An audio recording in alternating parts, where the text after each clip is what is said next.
Hola, hola a todos. Bienvenidos a La Ciencia Responde. Hoy, en compañía de la doctora María Fernanda Correa, especialista en bioquímica e investigadora de la Universidad Central de Venezuela, seguimos atendiendo las curiosidades y las inquietudes del pueblo venezolano en materia de la pandemia causada por el SARS-CoV-2 del coronavirus COVID-19. Seguimos trabajando entonces para aportar desde el conocimiento, desde la ciencia y la tecnología, bienestar para el pueblo bolivariano.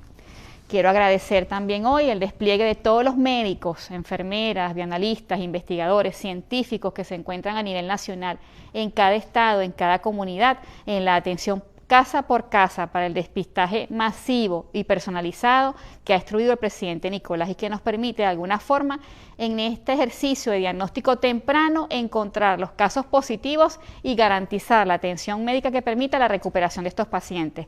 Bienvenida, María Fernanda. Gracias por invitarme otra vez a acompañarte en este programa. Efectivamente muestra el avance del conocimiento científico sobre esta enfermedad que nos está azotando a todos. Sí, hacemos nuevamente uso del ejercicio de la estadística a nivel mundial. Como bien saben, hemos superado desde la semana pasada los 2 millones de casos positivos en el mundo. Sigue estando Estados Unidos en la punta del número de casos de contagiados y asimismo con el número de pacientes fallecidos. 182.000 pacientes a nivel mundial han fallecido lamentablemente en el marco de esta pandemia y 714.000 personas han sido recuperadas. El ejercicio clínico, el ejercicio de investigación, el ejercicio que ocurre en cada uno de los centros de salud a nivel mundial forma parte también de un proceso de despistaje, de evaluación médica y que ha desarrollado una serie de pesquisas y protocolos clínicos. La semana pasada, en compañía de la doctora Palmira Guevara y María Fernanda Correa, que también me acompaña el día de hoy, algunos televidentes y seguidores del Facebook Live nos preguntaban cuál es el tratamiento clínico contra el SARS-CoV-2, virus causante del COVID-19. Sí, en esa discusión no existe hoy una medicina exclusiva en contra del COVID-19. Lo que existen son protocolos clínicos que se están implementando a nivel mundial con el aval de la FDA y de la OMS y que a través de la Organización Mundial de la Salud y de la investigación científica que ocurre en los triajes, en los servicios clínicos, se implementan también en Venezuela. A través de la Comisión Presidencial, el Ministerio del Poder Popular para la Salud tiene un comité clínico que va ajustando semanalmente. Terapéutico, sí, un comité terapéutico. Terapéutico, que va perfectamente, como dice María Fernanda, ajustando los tratamientos según la experiencia que vemos en Venezuela en la evolución de nuestros pacientes y a nivel mundial. Entonces no hay una medicina exclusiva contra el SARS-CoV-2, no, hay un protocolo terapéutico. Sí, existen unas cuantas drogas que por la misma su mecanismo de acción en otras patologías empieza a entenderse, al entender la patología del de la infección por el coronavirus, empiezan a introducirse dentro de las posibilidades terapéuticas para tratar a los pacientes. Sí, comenzamos nosotros en Venezuela con el uso como tratamiento clínico terapéutico de la hidroxicloroquina. En el caso de los pacientes que desarrollaban la neumonía, característica de esta enfermedad, entonces se sumaba a este tratamiento los antibióticos clásicos de elección, en el caso de neumonías como la acitromicina. Y todo esto bajo el uso y la supervisión especializada y específica de la vigilancia médica de los pacientes. Creo que eso también es una muestra del ejercicio de la avanzada que tenemos nosotros, con más del 42% de pacientes recuperados. Que todo el tratamiento clínico está bajo la supervisión médica exclusiva del Ministerio del Poder Popular para la Salud y del Comité Presidencial. Institucionalizado que sea atendido en un centro de salud, no en la casa. Es decir, los pacientes todos van a centros asistenciales para ser vigilados como tiene que ser y para evitar el contagio entre su familia, pues. Sí, y la complicación de los casos. A partir de allí, con el avance de la investigación clínica a nivel mundial y de la literatura científica, se incorporaron los corticosteroides para atender de algún modo la tormenta de citoquinas y los procesos inflamatorios. Y recientemente se han incorporado también anticoagulantes, heparinas de uso para evitar el problema de coagulación, de microcoagulación a nivel de la vasculatura. Okay. Entonces, eso también está incluido dentro del protocolo. Sí, eso también fue incluido en el protocolo venezolano y todo esto es bajo la supervisión y la vigilancia médica, como bien dijo María Fernanda, del Ministerio del Poder Popular para la Salud. Igualmente agradecer a todos los compañeros que se encuentran a nivel nacional en cada uno de los territorios, colaborando y cumpliendo con el diagnóstico masivo y personalizado que nos permite ir casa por casa en compañero de la misión cubana, con Barrio Adentro, en compañía de los médicos comunitarios y de los especialistas epidemiólogos del país, desde cada familia, en cada rincón de Venezuela, diagnosticando, haciendo dos grandes pruebas, la prueba rápida de despistaje y la toma de muestra a través de un virocul para los estudios de PCR. Y es importante que ahí nos paremos un poco. Estas dos pruebas que han sido una oportunidad extraordinaria para Venezuela gracias a la donación y a la organización que existe y las instrucciones emanadas por el presidente Nicolás y la comisión presidencial, tener dos herramientas poderosas y potentes para el diagnóstico de nuestros casos. Sí, la primera prueba que llegó al país a través de un proceso de capacitación al personal que realiza la prueba, que es el Instituto Nacional de Higiene, llegó acompañado, ese protocolo llegó acompañado de la Organización Mundial de la Salud. Se realiza una detección del virus, es decir, el virus presente en las muestras clínicas se hace mediante la extracción del ácido nucleico que forma parte del genoma de ese virus. Ese ácido nucleico se transforma en un cDNA y se cuantifica la concentración de virus por una reacción de amplificación basada en reacción en cadena de la polimerasa que permite medir la concentración viral. Es decir, estamos detectando el genoma viral. Esa es la prueba que se está utilizando como recomendación de la Organización Mundial de la Salud, siguiendo un protocolo particular que es uno de los más sensibles y de los más específicos a nivel mundial, que fue diseñado en Berlín y Venezuela lo adoptó a través de la Organización Mundial de la Salud. Y la otra cosa de la que disponemos de unas tiras inmunocromatográficas, unas tiras de reacción que determinan la concentración, que determinan la presencia de inmunoglobulinas como respuesta inmune. Es decir, una vez que el virus ha logrado ser reconocido por el sistema inmune, el virus es capaz de desarrollar una respuesta inmune humoral. Se produce una inmunoglobulina que se llama M, que es inespecífica, que es la respuesta inmune inicial, y una inmunoglobulina G posterior como respuesta específica inmunológica. Entonces esas dos cosas se están midiendo, se están detectando casos, bien sea por detección del genoma viral o bien sea por detección de la respuesta inmune a la infección por el virus. Ajá, esto que les ha explicado perfectamente María Fernanda como un ejercicio de docente universitaria y de investigadora en el área de bioquímica, lo podemos ver en la siguiente lámina. En esta lámina entonces tenemos un virus, SARS-CoV-2, en donde la primera proteína que se encarga de alguna forma de estimular la respuesta de los anticuerpos es la proteína de la espícula.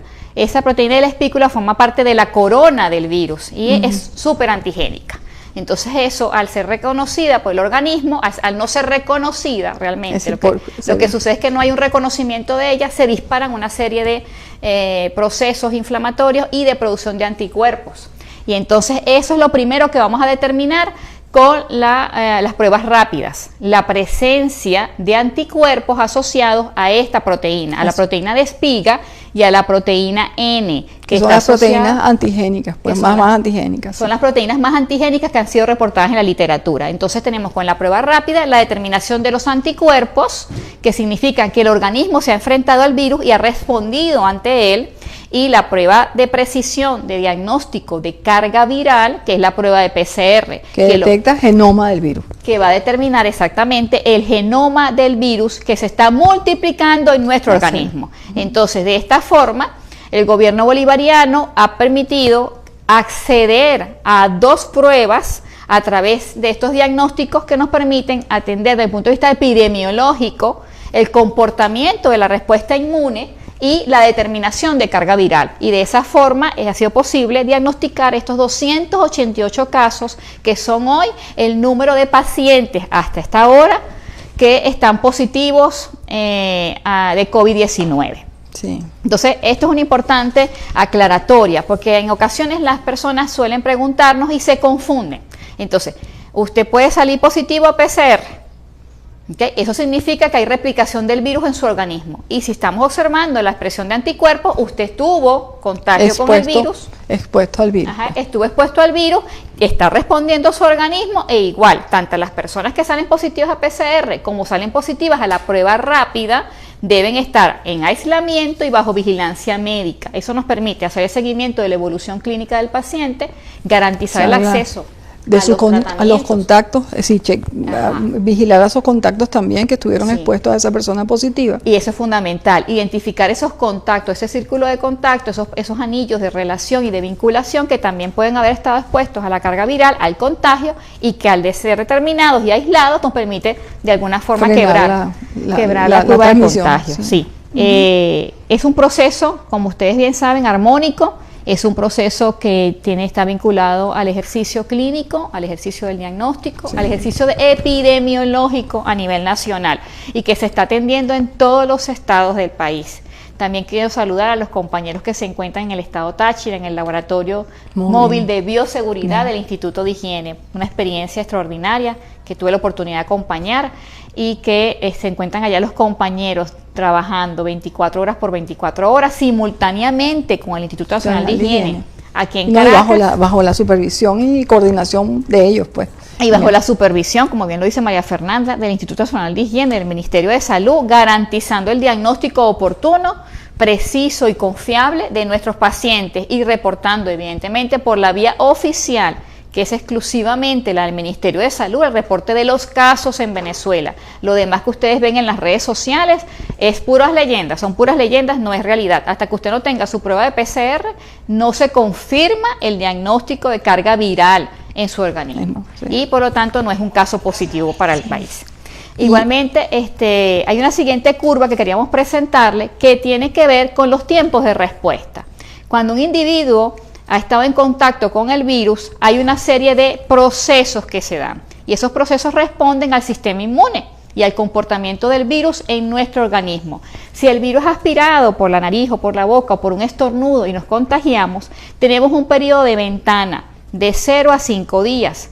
Ese periodo de ventana, que en ocasiones se puede prolongar hasta 7 días, según la literatura, vamos a encontrar que comienzan a expresarse las inmunoglobulinas que bien explicaba María Fernanda. Sí, y en ese periodo preciso puede haber muchos pacientes asintomáticos que ya tienen en sus muestras clínicas virus. Entonces, esto es una porción de la curva que tenemos que siempre estar muy atentos porque pueden haber muchos pacientes asintomáticos que no logramos detectar si no lo hacemos en este momento, ¿no?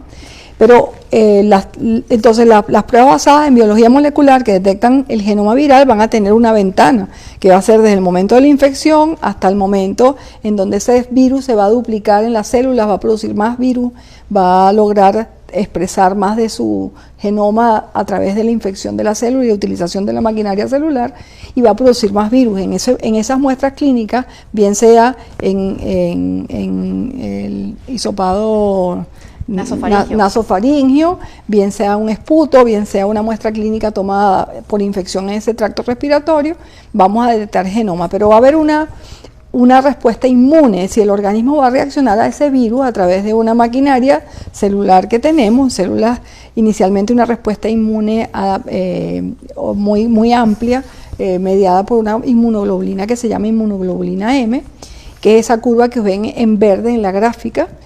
Y esa respuesta es corta, es decir, es amplia al principio, pero se acorta, se disminuye rápidamente y después aparece una respuesta inmunológica que es mucho más específica contra el virus, que es mediada por una inmunoglobulina que se llama inmunoglobulina G, que es una respuesta que puede permanecer permanentemente si la carga viral recibida es suficiente o puede disminuir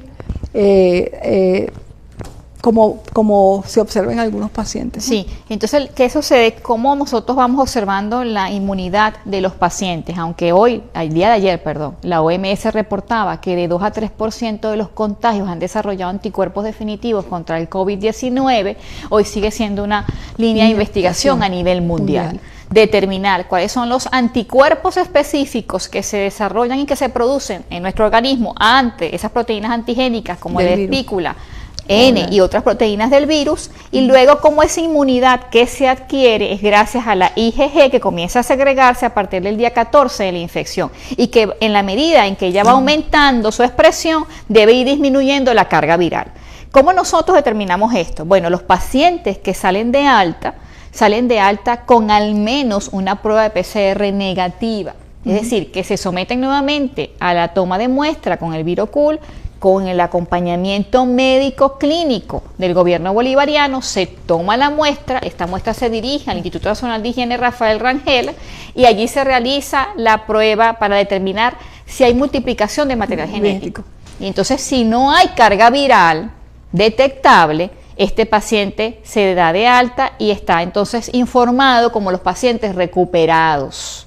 Y de esa forma va evolucionando el comportamiento de los pacientes en Venezuela. 42% de los pacientes diagnosticados hoy en Venezuela con COVID-19 están favorablemente y de alta en su casa. Eso significa que ha sido exitosa la política del gobierno bolivariano en el abordaje clínico del diagnóstico temprano y el tratamiento y la vigilancia epidemiológica. No, y el cumplimiento de la distanciamiento social, el cumplimiento de la cuarentena. Si nosotros somos afortunados de haber iniciado ese proceso de aislamiento social y de cuarentena justo a tiempo. Sí, nosotros tenemos en verdad, y me siento orgullosa de participar como mujer, como venezolana, como becaria de Misión Ciencia en esta comisión presidencial, de acompañar a las científicas y científicos de Venezuela que están haciendo un ejercicio extraordinario de conocimiento, desarrollando respiradores. Vamos por el prototipo número 5 en el Instituto Venezolano de Investigaciones Científicas, que se está sometiendo a bancos de prueba para validar la operación de estos respiradores. Hemos desarrollado mascarillas en cooperación con la empresa privada nacional. Estamos acompañando a las instancias del poder popular, a los consejos comunales, a las comunidades organizadas y a las comunas en la fabricación y elaboración de tapabocas artesanales. Estos tapabocas se someten luego a un proceso de esterilización en el IDIC, el Instituto Venezolano de Investigaciones Científicas. Igualmente, con el grupo de virología del instituto, estamos haciendo todo el proceso de secuenciación de las variantes del virus que se encuentran expresadas en los pacientes venezolanos y que próximamente vamos a tener respuesta a estos resultados científicos. Acompañamos al Consejo Científico Presidencial con las recomendaciones y la investigación documentada que se está dando a nivel mundial y que adicionalmente evaluamos toda la política mundial en el desarrollo de vacunas, en el desarrollo de tratamientos. Y creo que es fundamental este aporte de la participación del pueblo bolivariano, de sus profesionales, médicos, bioanalistas, científicos. Asimismo, acompañar la política de distanciamiento social voluntario. Los resultados que tenemos hoy nosotros de una curva aplanada, de baja mortalidad del 3,42% de mortalidad en Venezuela, que es baja y que los pacientes que lamentablemente fallecieron tenían enfermedades de base. Comorbilidad. Sí, exactamente. Es una demostración de que se han integrado una serie de iniciativas fundamentales, el distanciamiento social, voluntario, el acompañamiento en todos los espacios del uso de la mascarilla, el uso de la mascarilla como una primera barrera de contacto al virus y que ha sido demostrado científicamente, y la vicepresidenta lo compartía el día de ayer y el día de antier en un video de cómo una simple mascarilla de este tipo frenaba el número de partículas contagiosas que podía llegar al tracto respiratorio de la persona con la que estás conversando y que de repente ocurre un estornudo. Esta primera barrera física es fundamental. Evidentemente para los médicos, para los profesionales, para los trabajadores y trabajadoras que se encuentran en la primera línea de batalla contra la pandemia y que se encuentran en los centros de salud y que están desplegados a nivel nacional, los implementos de bioseguridad son de mayor nivel y de especificación, porque tienen que garantizar la ruptura de la curva de contagio. Sí. Entonces, bueno, nada, lo que queremos es invitarlos a través de estos espacios a que entiendan la patología, que entiendan un poco cómo se ha ido avanzando la vinculación efectiva entre el Ministerio de Ciencia y Tecnología y el Ministerio de Salud para cada uno de nosotros, a través de su granito de arena, aportar a la resolución de los problemas que se nos van presentando, que nos permitan ir entendiendo la literatura mundial, que es abrumadora además, y que esa literatura la vayamos poniendo a disponibilidad de todos y incorporando en los protocolos de diagnóstico, en los protocolos de tratamiento, todas las cosas que van apareciendo en la literatura. Una enfermedad nueva, es una enfermedad nueva que a todos nos tiene estudiando, a todos nos tiene pensando, repensando y revisando exactamente cuán necesaria es esa vinculación efectiva entre la ciencia y la salud. Sí, nos llegaron dos preguntas. Una pregunta que dice exactamente, ya se los leo. ¿Una persona recuperada de la COVID-19 se vuelve inmune ante la enfermedad? Eso es un gran debate que hay a nivel mundial. Es una buena pregunta. Para nosotros, hasta este momento, cualquier organismo humano que supera un virus comienza a generar anticuerpos, y lo reflejamos en la curva pasada cuando comenzamos a ver la expresión de la IgG, que es la inmunidad adquirida post superar el ciclo de replicación del virus. En esa IgG que queda permanentemente en nuestra memoria inmune, el sistema inmune comienza a adquirir una serie de memoria, por decir así. Desarrollar una célula específica capaz de producir anticuerpos contra el virus. Exactamente. Sí. En principio daría inmunidad a los pacientes recuperados. Sin embargo, sigue estando en discusión y nos recuerda mucho lo que sucedía con la influenza H1N1, que luego que nos daba la gripe de la influenza, al año siguiente aparecía una vacuna y aparecía otra variante del virus. Otra variante circulante del virus. Como son virus, la alta tasa de mutación hace que de alguna forma evadan estas inmunoglobulinas G, que se convierten en inmunidad adquirida para nosotros, y en ese proceso de mutación y de evasión del sistema inmune se pierden las capacidades de interacción. Exactamente, se pierden las capacidades de interacción y la persona puede nuevamente contagiarse. Esto está en discusión en el caso del COVID-19 y probablemente los primeros hallazgos científicos y clínicos que documentaron que había reinfección, creemos nosotros que había sido probablemente un error en el diagnóstico del alta. De egreso, sí. En el diagnóstico de egreso clínico, al no hacer una PCR, que es la prueba de diagnóstico molecular para determinar carga viral, para poder garantizar el alta y que no hay replicación del virus en el organismo, al no cumplir esa prueba y dimos de alta a las personas fuera de Venezuela, eso no sucedió aquí. Eso sucedió fuera de Venezuela, sí, a nivel internacional. Si en esos países solo se confiaron porque los pacientes dejaron de tener sintomatología, no significa que el virus no se esté replicando. Por eso el gobierno bolivariano ha establecido como una política obligatoria de egreso, de egreso del paciente el diagnóstico por PCR. Y cuando usted tiene su PCR negativa, solo así, después de la evaluación clínica completa, usted puede regresar a su casa. Eso es un modo de garantizar la preservación de su salud y de sus personas queridas, sus familiares y su círculo cercano de convivencia. Hay que entender que esta pandemia nos hace reflexionar, María Fernanda, y yo lo discutía contigo estos días por WhatsApp, de la salud individual y la salud colectiva. Que la batalla del distanciamiento social que nuestro pueblo ha demostrado de forma heroica, cumpliendo desde su casa, cumpliendo desde su hogar, quedarse en casa, inventarse allí algunas estrategias para mantenerse en calma, para controlar la ansiedad, para conectarse con los pensamientos positivos, para inventarse en la cocina algo para no aburrirse, para atender a los niños, para controlar la angustia, es fundamental de que nosotros entendamos que cuando nos quedamos en casa también estamos luchando por la vida, porque nos podemos convertir en agentes vectores de propagación del virus. El distanciamiento social nuestro, que nos cuesta mucho para los que somos afectuosos y cariñosos. Socialmente para nosotros es muy duro. Como cultura es difícil. El no estrecharnos, el no abrazarnos con un beso, no significa que pronto no lo podamos volver a hacer. Lo que significa que en este momento el ejercicio de la conciencia es por la salud de todas y todos, que la mayor herramienta de la prevención ante el COVID-19 comienza con nosotros. Y posiblemente de esta experiencia sacaremos cosas muy importantes para la salud, porque el lavado de manos sigue siendo una de las herramientas sanitarias más importantes. Ojalá oyeran con absoluta profundidad lo que eso significa, cuántas enfermedades vamos a evitar nada más que con un adecuado y profundo lavado de manos. Entender que existen razones sanitarias precisas para eso. Existen razones sanitarias precisas para garantizar a través de esta herramienta sencilla, con agua y jabón, la salud a futuro.